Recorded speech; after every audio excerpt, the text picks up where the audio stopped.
Hello, hello, hello. And I am recording on a really, really crappy, nasty winter day out there. It is just rainy and cold, and I don't know, you may even be able to hear our gutters gurgling. In any event, here I am recording a video for you. I'm Grace Judson, self-proclaimed proud leadership geek, working to help new managers become good leaders, even on a really cold, crappy winter day. And one of the first things I'm asked when I work with somebody who's just been promoted to a management position is, how do I get my team to respect me? Seems like a reasonable question, right? So let's dive in. Couple quick housekeeping things first. I publish a new video every week on Wednesdays on management and leadership topics for new managers. So if that's you, or if you know somebody who that is, you or they need to subscribe if you haven't already.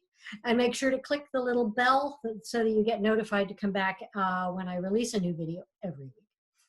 All right, onward. I remember my own experiences of moving into a management position and wondering, how was I going to command the respect of my team and make sure that they did the things I needed them to do, hit their deadlines, all those good things?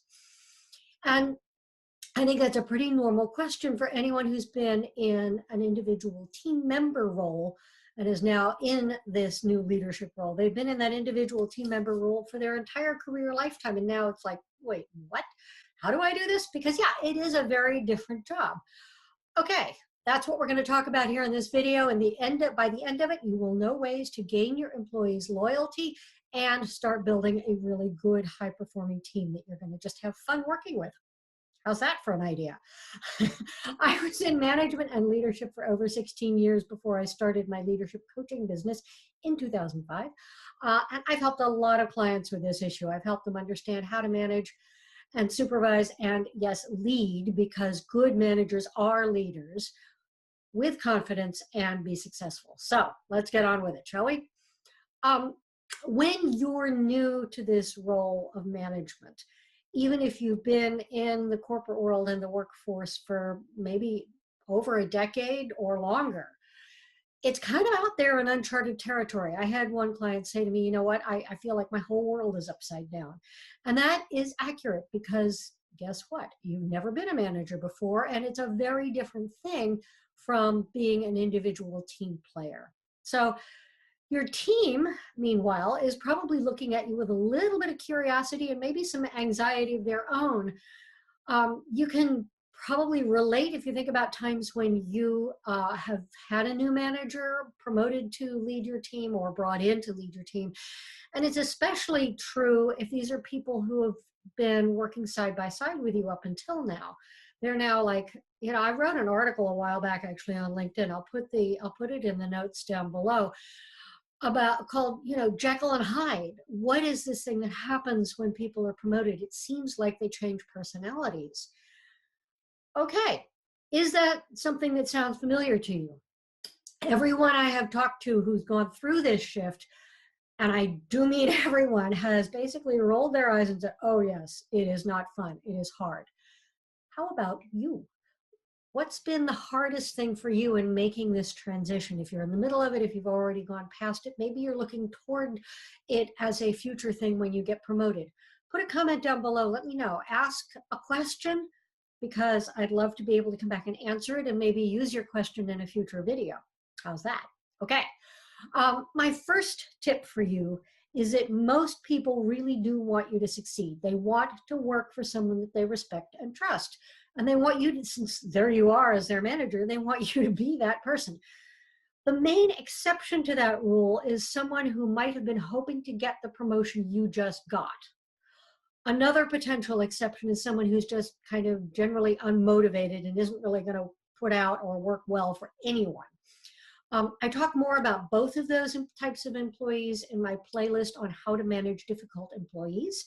You'll find the link to those videos as well as to an ebook that I have on the same subject. All those links are down there in the video description. For now, let's stick with the employees who want to do their jobs and want you to succeed. So let's just stop and think for a minute. Have you ever worked for a really stellar manager? And if not, can you think of a manager who maybe had some good qualities, even if they weren't stellar?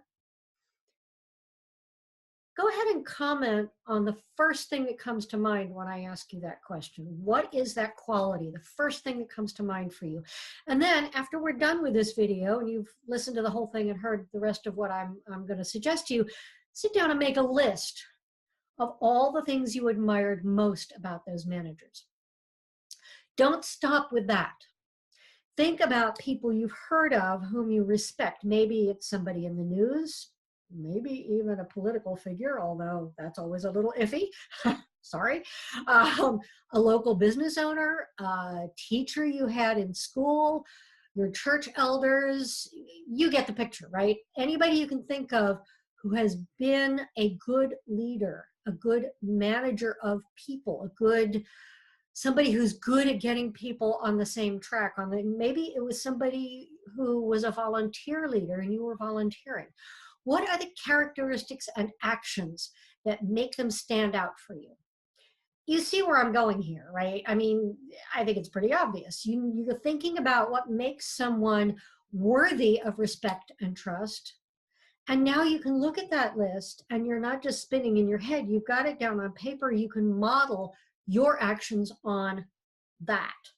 And I'm guessing you're going to come up with things like honesty and integrity and willingness to do the right thing and being non-judgmental and listening to people's ideas and so on, right?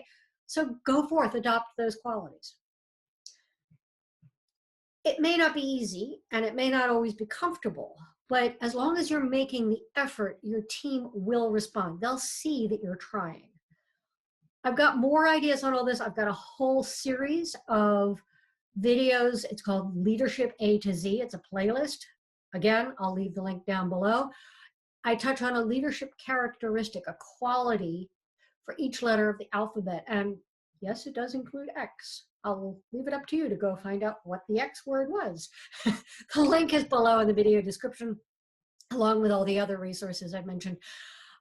If you have some especially challenging employees on your team, you know, the ones I mentioned earlier who may not really be happy that you got the promotion, they may be disrespectful, they may not be following through and so on. Again, the ebook link is down there for the 5 most challenging employee types and how to manage them, as well as the video playlist.